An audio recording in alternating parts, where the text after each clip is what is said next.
예, 국민연금이 지난주였죠. 한진칼의 그 주주권 행사 또 적극적으로 하겠다라는 걸 결정한 이후에 두 번째 타깃을 결정을 했습니다. 이번에 주인공은 남양유업입니다. 배당 성향이 지나치게 낮다. 그러니까 배당을 참 안 한다라는 게 국민연금이 주주권 행사를 하기로 한 이유입니다. 의미도 좀 있을 거고요. 이게 방식이 또 좀 지난번에 한진칼과 좀 다른 방식이고 앞으로 이게 의미하는 바가 무엇인지 또 국민연금의 앞으로 행보가 더 이어질지 여부까지 좀 두루 살펴보겠습니다. 상명대 서지원 교수 모셨습니다. 교수님 어서 오십시오. 안녕하세요. 지난번 한진칼에 비해서 남양유업은 적극적이라는 말은 안 들어가네요. 예. 국민연금이 이제 지난번에 한진칼에 대해서 주주권 행사를 했다고 하는데 제한적 주주권 행사였거든요. 제한적. 그 지난번 사례하고 지금하고 사실은 방식은 비슷하지만 배경은 좀 다르고요. 먼저 방식이 비슷하다는 거는 적극적인 주주권 행사라기보다는 정관 변경을 통해서 예. 주주 제한 형태의 그렇죠. 그 행사를 했다는 점에서 비슷하고요.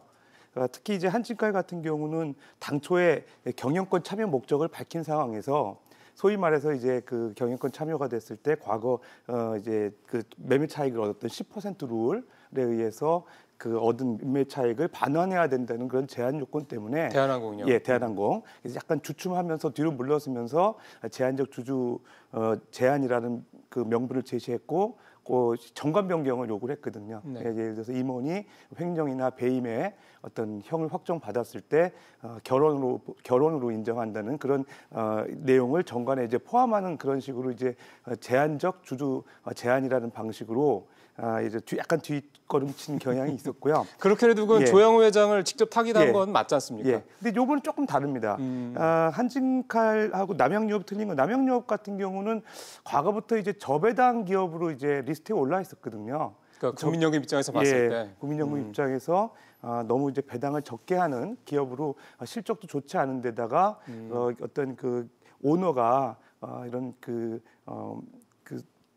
보상을 너무 많이 하는 그런 또 좀 악명도 많이 떨쳤고요. 그다음에 남양유업이 사실은 타겟이 된 이유 중에 하나는 2013년부터 좀 사회적 물의를 일으켰던 기업입니다. 여기도 갑질했던 회사 중에 하나죠. 이제 그 가맹점에 대해서 갑질했었고요.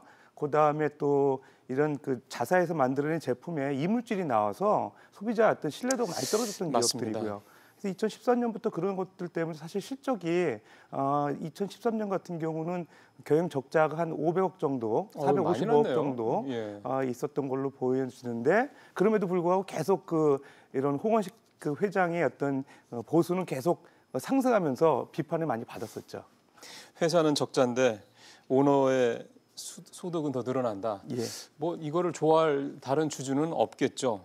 지금 남양유업의 어쨌든 이유였든 결과적으로는 저배당 정책이 이제 국민연금이 주주권 행사 이유가 됐다고 말씀하셨는데 이 저배당이라고 하면은 어느 정도길래 저배당이라는 평가를 국민연금이 한 걸까요?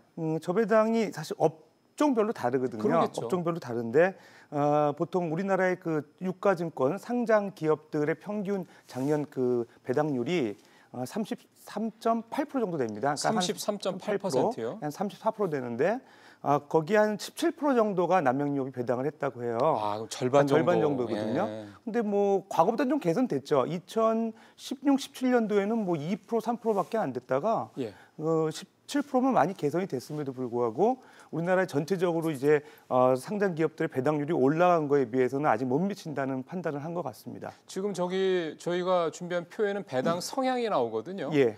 이 배당 성향과 배당률은 다른 거잖아요. 예, 배당 성향이라는 거는 이제 단기 순위 기업이 벌어들인 단기 순이익 중에서 실제 그 주주들한테 얼마만큼의 배당을 지급했느냐에 대한 그 비율을 얘기하는 거죠. 보통 이제 시가 배당을 한다 그러면은 이제 액면 배당 아니고 시가 이제 가격 주가대로 배당을 하는 거. 가치대로 배당하는 걸 이제 배당률이라고 얘기하는데 정확하게 얘기하면 배당 성향이 맞는 거라고 있겠습니다. 지금 배당 성향 2.3%라는 얘기는 단기 순이익을 낸 것 중에서 주주들한테 배당한 게 단기 순이익의 2%밖에 안 된다는 거니까 짜긴 짜네요. 그렇죠. 한 17% 정도 돼서 많이 개선됐음에도 불구하고 우리나라 평균이 많이 미달되는 거죠.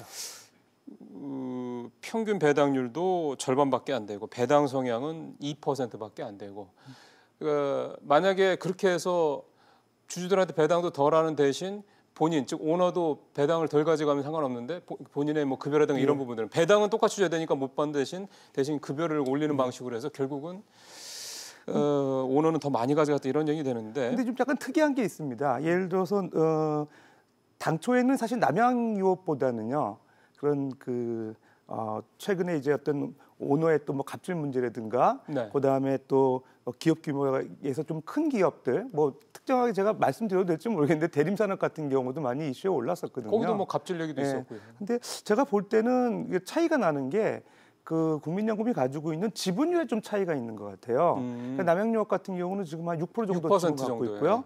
대림산업 같은 경우는 한 13% 정도 이상 갖고 있거든요. 10%가 국민연금이. 넘네요. 예. 근데 지난번에 사실은 한진칼에 대해서 7.3% 갖고 있을 때 사실 이제 그 제한적 주주권 행사를 했는데도 불구하고 대한항공에 대해서는 그 지분을 더 많이 갖고 있음에도 불구하고 못했죠. 행사를 못했거든요. 예. 그러니까 그 보유 목적을 경영 이제 참여로 놓으면서 예. 단기 매매 차익을 그 환수받는다는 그런 어떤 그 지난번에 그 학습 경험을 사례로 해가지고 요번에 그 10% 미만의 지분을 갖고 있는 기업들이 좀 타겟으로 하지 않았나 이런 생각이 드는 그러게요.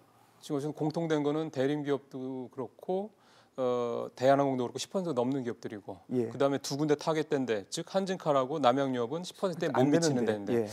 그런 점에서는 국민연금이 어느 정도 타겟을 결정하는 뭐 나름의 기준을 우리가 좀 읽어낼 수도 있다고 생각이 드는데 근데 남양유업에 대해서 주주권 행사를 결정을 해도 이게 실현 가능성은 낮다라는 얘기가 나오는 이유는 뭡니까?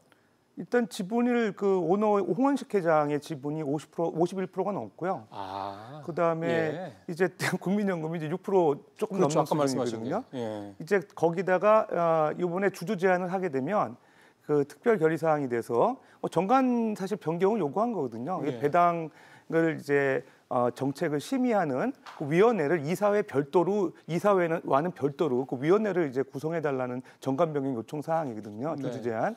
주주 제한은 뭐 상법에서도 이미 이제 1998년 개정 상법 이후로 이제 소수 그 주주들을 보호하기 위해서 만들어진 하나의 방식인데요. 예. 주주 제한을 통해서 이제 그 안을 이제 특별 결의 사항으로 들어가게 되면 당연히 이제 이길 수가 없는 것 그러니까요. 같아요. 이제 6%밖에 지분이 없기 때문에. 그래서 왜 했는지가 참 궁금해집니다. 예.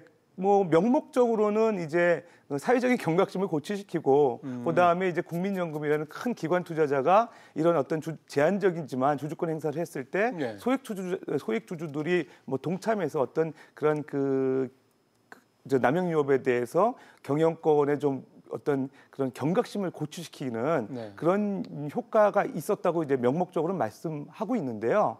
사실은 실현 가능성은 낮고요. 네. 제가 볼 때는 이제 10%가 안 되는 상황에서 사실 내부적으로 이런 기회 한번 좀 사회적으로 고치시키자는 측면에서 타겟을 정하지 않았나 저는 그 정도 수준인 것 같습니다. 그리고요. 지난 그동안에 홍원식 회장이 보여온 모습을 보면은 별로 그렇게 압박으로 생각할 것 같지도 않아서 어쨌든 외부적인 차원에서 국민연금이 이렇게 뭔가 하고 있다라는 어떻게 생각하면은 일종의 쇼잉 같은 그런 느낌이 그런 정도밖에 안 되는 건 아니냐 이런 예. 무용론 얘기도 나오는 것 올해 같습니다. 스튜어드십 가이드라인까지 나오면서 네. 5가지 어떤 구체적 기업에 대해서 이제 주주권 행사 적극적으로 하겠다고 나왔을 때까지만 하더라도 네. 상당히 기대가 컸어요 국민연금에 대한. 네, 지금 그렇지 그런데 않죠. 지난 그 한진칼 사례를 봤을 때 조금 주춤하면서 예. 여러 가지 조금 이제 보수적으로 접근하는 게 아닌가 생각이 들고요. 이번에도 사실은 뭐 어차피 남양유업에 대해서 실질적으로 정관 변경을 기대하기는 어려운 상황인데 네. 그럼에도 불구하고 이제 국민연금이 이제 주주권 행사를 행사했다는